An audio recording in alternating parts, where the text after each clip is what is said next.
Hello, everyone. This is Rick with the Cyber Pro podcast. Industry leaders share their insights. It's about 5 questions in 9 minutes because hackers never sleep. Let's get to it. Bryan, who are you and what do you do? And I appreciate you having me on, Rick. My name is Bryan Daugherty. I'm a subject matter expert for blockchain and the co-founder and chairman of SmartLedger, a blockchain distribution company. Awesome. Why do you love being in cybersecurity? Cybersecurity is one of these topics that is near and dear to my heart, whether you're dealing with a hospital that's just been, had their entire data ransomware, or a school or an individual, that is trying to protect their identity and their data. And I'm a strong proponent of data integrity, and really think that cybersecurity is one of the foremost issues that any business or individual has to face on a day-to-day basis. And it's just fun, right?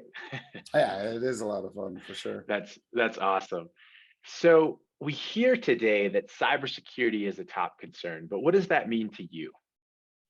So, from my point of view, cybersecurity has always been a top concern, at least through my technology consultation and hardware sales career. It was always the number one thing a CISO would want to speak to me about, or a C-level exec, and it was the number one thing that they would want to spend money on at that time. And when we look at it now, there's so many issues that cybersecurity is, the attacks are deeper and harder, and a lot of the problems that we see today are just more prominent. So really trying to find a solution that really solves these problems for businesses and individuals is something that motivates me greatly. Awesome. What insight do you want to share with our network of cyber pros? Geez, that's a great question. I think the insight is, we've always been fans of emerging technologies. And, I think that looking at the future from this big data era that we're in to this extreme data era that we're going in, it is really key that we look at these emerging technologies and make sure that they're scalable and sustainable, and really start to use them. And blockchain is one of these technologies that I feel, mitigates a lot of the information security issues that are prominent today. And, I would advise any cybersecurity professional to delve in and really start to understand proof of work consensus versus, proof of stake, and the security mechanisms of a distributed timestamp server that's public and permissionless. I'm going to ask a bonus question here, Bryan. What made you want to create and co-found your business, SmartLedger? Yeah, that's a great question too, Rick.